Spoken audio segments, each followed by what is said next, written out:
less with the camera facing. See?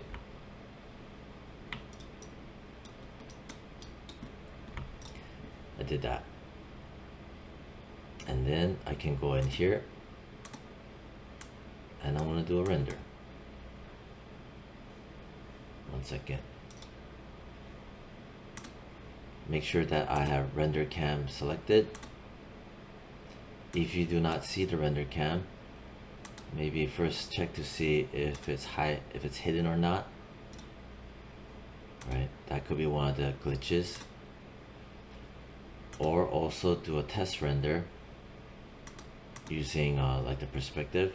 Once that test render is done, it should refresh and show the render cam. Anyway,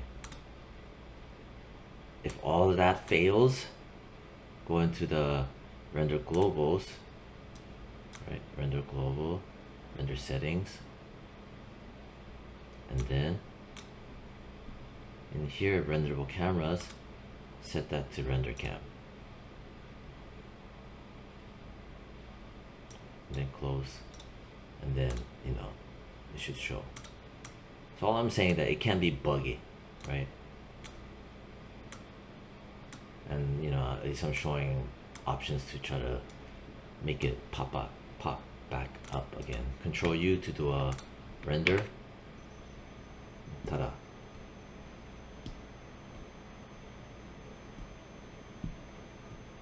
So you can see the highlights here as well.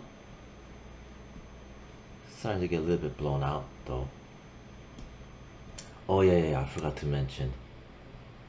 The reason why it's like this, where it looks kind of getting blown out, super white, I'm going to first save a snapshot. And I'm going to highlight it. And here I'm going to type out added left and right rim lights, but exposure is too strong. Okay, I wrote that down. Select it again. Here's the notes. Oh, also created the light break. Alright. Now, what I forgot to mention also and forgot to do is that this here, Control A to show the attribute editor. If you don't see it, press Control A again to toggle it. The strength is too strong. 17 is too strong. So I probably want to drop it down to like 16.5. May not seem like much. Wait, no, not this one, Shit. This one. The left and right rim lights. 17 is too strong, so I put like 16.5. That 0.5 percentage, right? Decimal may seem like not a big deal, but it does reduce it, or it should make it weaker, because it's the strength of the numerical values. It does go up exponentially in terms of the strength. Like it hits harder, you could say, the numbers as it goes up, even though it seems incremental. Anyway, this one I'm gonna type in 16.5. It should be make a difference. So I'm gonna do another render. Control U. There you go. See, it's a big difference. Like I said, it's starting to get blown out. There. It just feels like it's less going to, blow out.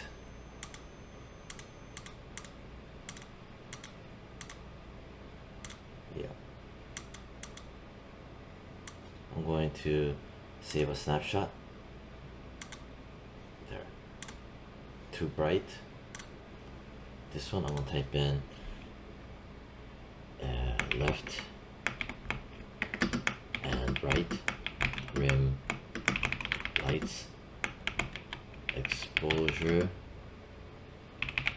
lower to 16.5. Right.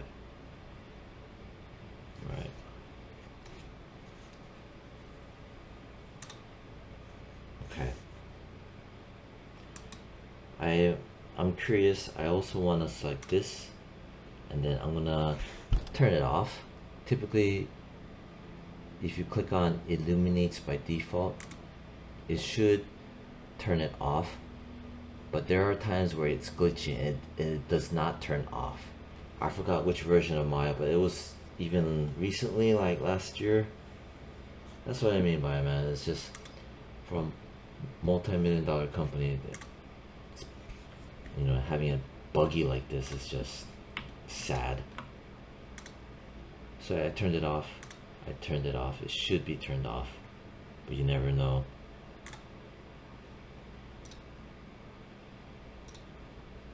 I'm gonna do a render without the extra rim lights so you can see the difference. Control U. Alright, so it did turn off, finally. They fixed it. Alright, so this is with it turned off. Alright. I'm gonna type here without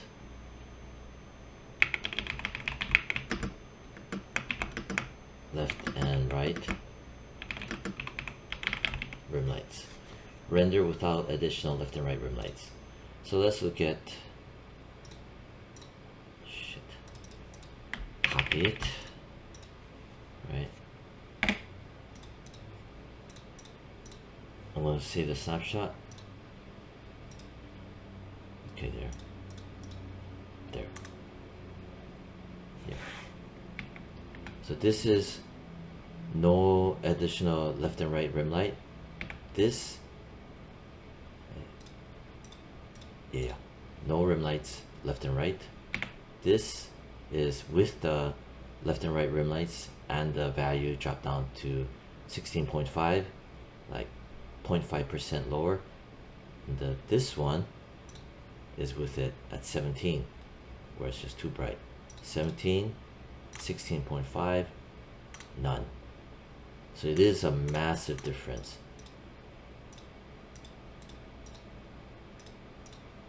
Yeah. I mean, even at 16.5, I'm kind of tempted to drop it down to just 16.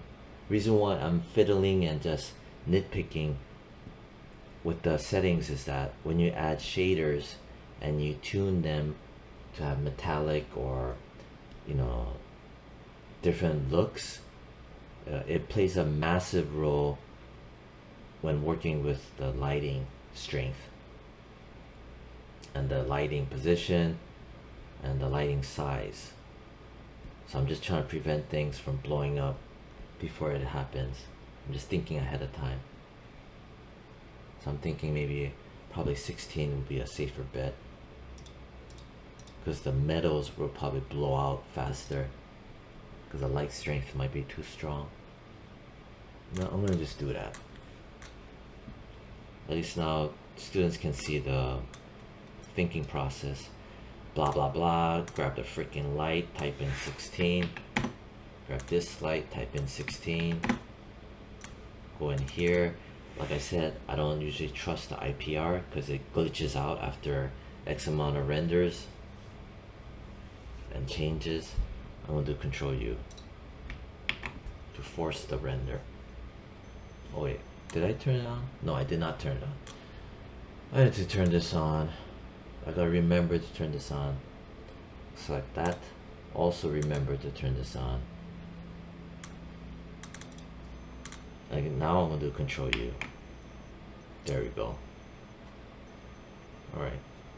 So this is the left and right rigs, left and right rim lights, where I made sure to turn it back on, and I dropped the exposure by another 0.5 decimal. So it's a whole number drop down to 16. So I'm going to save a snapshot,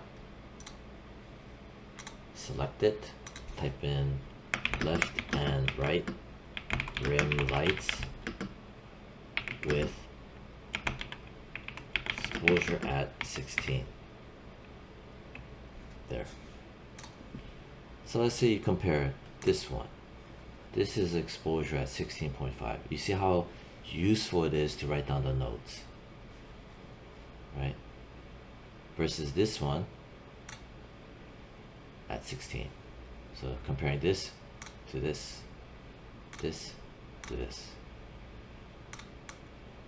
This one, I wish I can shuffle it over and move it on the side, but you cannot. I'm gonna delete this. This is without the left and right rim lights. All right, so this is at 16. This is at 16.5. This is at 17. Obviously 17, it looks, to me, it looks like it's gonna blow out real soon. This 16.5. This is at 16. I think 16 is just right.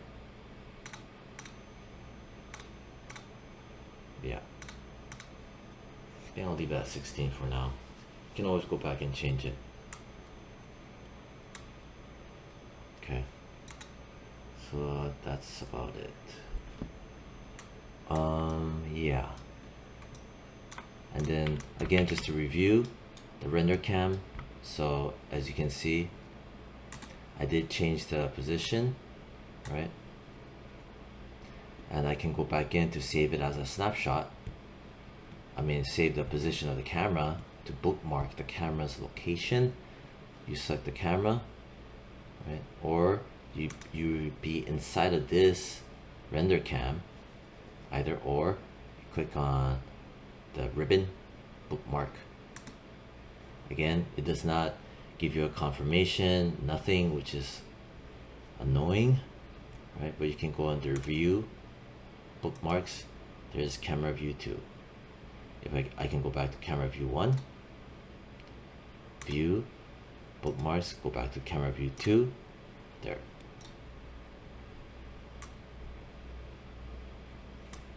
And as for the camera light rig, I can select one of them and then press the up arrow,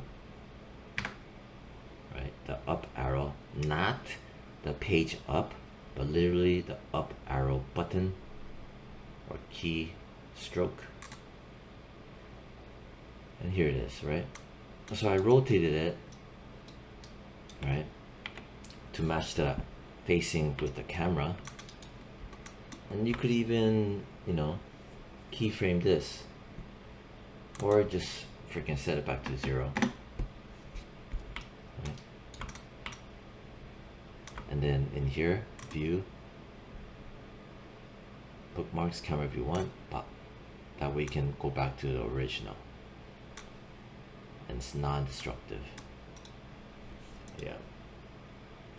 So that's how to set that up.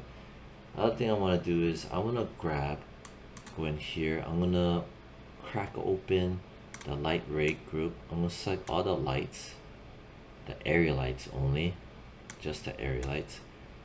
So you literally go in and select them. I don't like to grab it by the group. I don't know why, I just don't. I like to grab it individually.